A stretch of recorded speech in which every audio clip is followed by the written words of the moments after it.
Hello बच्चों, कैसे हो?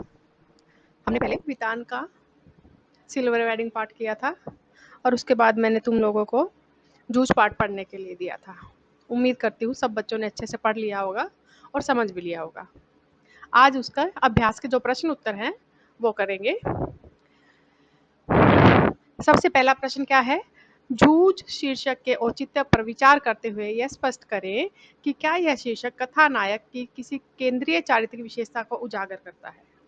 अर्थात जूझ पाठ के आधार पर जो इस कहानी का नायक है आनंदा, उसके चरित्र की विशेषताओं को उजागर करता है, ये बात पूछ रखी है। ठीक है, तो हम कहेंगे हाँ, जूझ पाठ शीर्षक जो है वो जो कथानायक है इस कहानी का आनंदा, उसके चरित्र की विशेषताओं को पूरी तरह से उजागर करता है।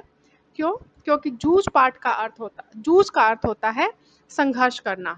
और इस कहानी में आनंदा के जीवन में जो दिखाया गया है किस प्रकार आदि से लेके अंत तक, अर्थात शुरू से लेके आखिर तक वो अपने जीवन में किस प्रकार से संघर्ष करके अपने पिता को पढ़ने के लिए मनाता है, अपने जीवन में किस प्रकार से संघर्ष करता है, पिता के सारे जो बातें होती हैं उनको मानता हुआ, और जो शर्तें रखी थी उसे पढ़ने के लिए, खेतों में काम करेगा साथ के साथ, और खेतों को बैल जानवरों को भी चराने के लिए लेकर जाएगा, और वो सारी बातें मानते हुए किस प्रकार से सारे कार्य करते हुए, सारी शर्तों को मानते हुए, किस प्रकार वो हर एक चीज़ को आने वाली परिस्थितियों का सामना करते हुए वो अपने जीवन में पढ़ता है, आगे बढ़ता है और एक दिन सफल लेखक बन जाता है। इस प्रकार से इस कहानी के माध्यम से, जूझ शीर्षक के माध्यम से ये बात पूरी तरह से उजागर होती है। ठीक है, अगला प्रश्न है, स्वयं कविता रच लेने का आत्मविश्वास लेखक के मन में कैसे पैदा हुआ? हम बताएंगे कि लेखक ने पहले पढ़ाई छोड़ दी थी।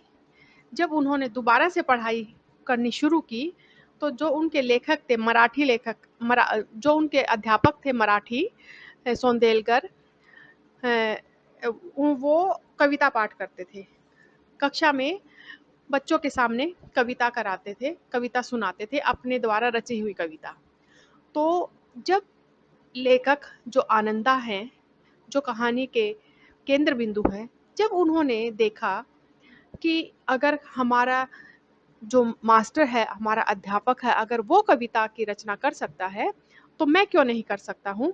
तो इसी प्रकार से वो भी अपने अध्यापक के हौसले से, उनकी उसकी देखा देखी में ही, वो जब अपने खेतों में जानवरों को चराने के लिए लेकर जाता था, खेतों में पानी देता था, उस समय जो भी उसके मन में विचार आता था उसका कविता पाठ बोल बोल कर ऊंचे ऊंचे स्वर में करता था, और वही कविता फिर बाद में अपने अध्यापक को, जो मराठी उसके अध्यापक थे, उसको सुनाते थे।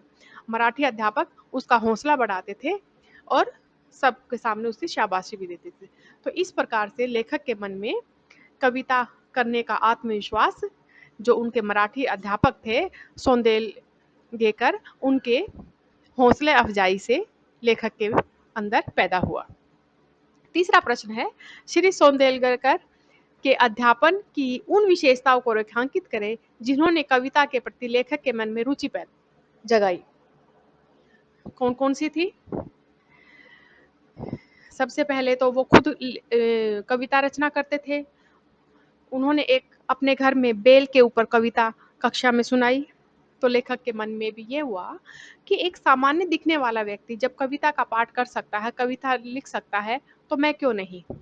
तो उनकी इन्हीं बातों के देखकर लेखक के मन में भी कविता पाठ करने का मन आया, और वो जब भी खेतों में जाते थे, खेतों में पानी देते थे, जानवरों को चराने के लिए लेकर जाते थे, ढोर डंगरों को, तो उस समय जब वो अपने ऊंचे ऊंची कविता का वादन करते थे और फिर वही कविता जब पूरी हो जाती थी तो वो आकर उनको सुनाते थे। इस प्रकार से हम कह सकते हैं तो कि लेखक के मन में भी कविता के प्रति क्या है, रुचि पैदा होने लगी थी। अगला प्रश्न है, कविता के प्रति लगाव से पहले और बाद, उसके बाद अकेलेपन के प्रति लेखक की जो धारणा थी उसमें क्या बदलाव आया? हम बताएंगे कि कवि जब तक कविता नहीं लिखते थे, लेखक जो इस कहानी के जूझ पाठ के लेखक हैं, जब तक कविता नहीं लिखते थे, तब तक वो जब खेतों में काम करते थे, खेतों में पानी देने देते थे या ढोर डंगरों को चराने के लिए लेकर जाते थे, तो उन्हें बड़ा अकेला अकेला सा लगता था और वो काम को बोझ समझते थे और अनमने मन से जाते थे, पिता के दबाव के कारण जाते थे। लेकिन जैसे जैसे उनकी कविता के अंदर रुचि बढ़ने शुरू हुई, तो वहाँ पर खुला आसमान के नीचे, मिट्टी के ऊपर, हाथ से और भैंस के ऊपर चौक से या मिट्टी के डले से वो क्या करते थे, जो भी उनके मन में विचार आते थे वो लिखते थे और उसका बोल बोल कर वो कविता का वादन करते थे। तो क्या है, इससे उसके मन में कविता लिखने की रुचि बढ़ गई थी।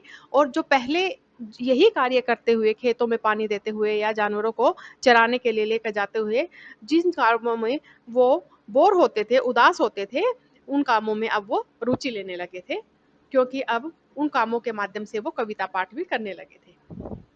अगला प्रश्न है, आपके ख्याल में पढ़ाई लिखाई के संबंध में लेखक और दत्ता राव जी का जो रवैया था या लेखक के पिता का, कौन सा सही था, ये बताना है।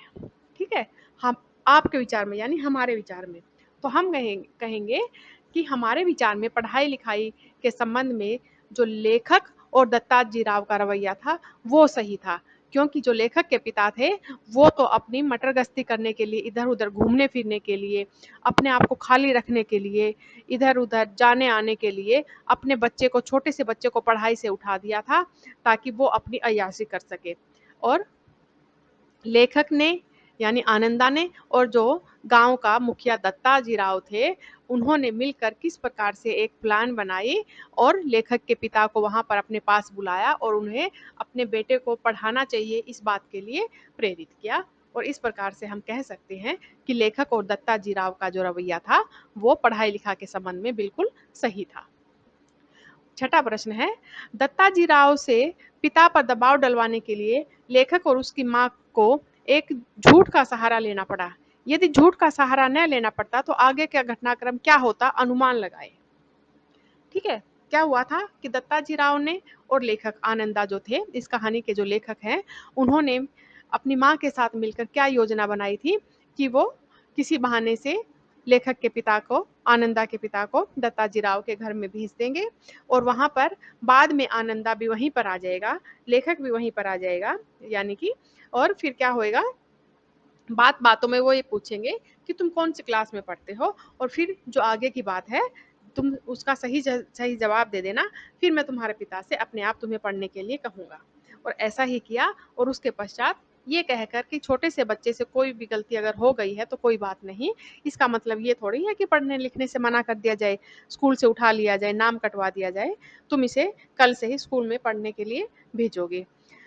तो क्या है, अगर ये इतना ऐसा झूठ नहीं बोलते कि दत्ताजी राव ने आपको यानी लेखक के पिता को बुलाया है, तो लेखक पढ़ नहीं पाते। तो एक छोटा सा झूठ अगर किसी व्यक्ति के जन्म को सुधार सकता है, उसे पढ़ने लिखने के लिए प्रेरित कर सकता है, तो ये झूठ झूठ नहीं है, बल्कि ये उस घर के लिए, उस बच्चे के लिए फायदे का था। तो हमारे अनुमान से ये झूठ होते हुए भी, झूठ का सहारा लेकर भी उन्हें पढ़ने के लिए प्रेरित किया गया, ये कोई गलत बात नहीं है। तो ये तो हो गए हमारे अभ्यास के प्रश्न उत्तर। इसके अतिरिक्त ये है एक प्रश्न और कि इस पाठ का उद्देश्य क्या है, लेखक प्रतिपाद्य क्या है, शिक्षा क्या मिलती है, क्या संदेश मिलता है जूझ पाठ का। तो हम बताएंगे कि जूझ पाठ से हमें यह संदेश मिलता है, सबसे पहले तो बताएंगे कि जूझ का अर्थ होता है संघर्ष करना। इस कहानी में क्या दिखाया गया है कि लेखक अपने जीवन में पढ़ने के लिए किस प्रकार से शुरू से लेकर अपने जीवन की पढ़ाई तक वो किस प्रकार से संघर्ष करता है, अपने पिता के द्वारा कही हुई हर बात का पालन करता है। ठीक है, जो भी शर्तें रखता है पढ़ने के लिए वो उन सबको मानता है और जीवन में आने वाली हर परिस्थिति का डटकर सामना करता है और एक दिन सफल लेखक बन जाता है। ठीक है, तो यह पाठ हमें जीवन में आने वाली हर परिस्थिति का सामना करते हुए पढ़ने लिखने के लिए और आगे बढ़ने के लिए प्रेरित करता है। ठीक है, इसके साथ साथ क्या है, आनंदा के चरित्र की विशेषताएं कि किस प्रकार से मेहनती है, आज्ञाकारी है, जीवन में आगे बढ़ने के लिए लालायित है, पढ़ाई लिखाई के महत्व को जानता है, वो सारी बातें आ जाएंगी। और दत्ताजी राव का चरित्र भी आ सकता है, समझदार है, किस प्रकार से एक योजना के अनुसार उन्होंने लेखक आनंदा जो थे उनको पढ़ने के लिए प्रेरित किया पिता को बुला के। और उनके पिता के चरित्र की विशेषताएं भी आ सकती हैं, किस प्रकार से अपने स्वार्थ के लिए, निठल्ला रहने के लिए, अपनी अय्यासी के लिए अपने बेटे को पढ़ाई लिखाई से भी वंचित कर देता है। ठीक है, तो अलग अलग ये पॉइंट्स बना सकते हैं। फिर उसकी माँ का भी आ सकता है। तो सबसे ज़्यादा इम्पोर्टेंट तो किसका है, आनंदा का ही चरित्र और उनके पिता का है। ठीक, तो ये चरित्र की विशेषताएं भी तुमने 3-4 जो है ये करनी है और इसका उद्देश्य करना है।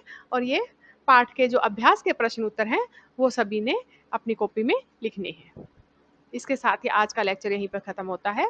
धन्यवाद।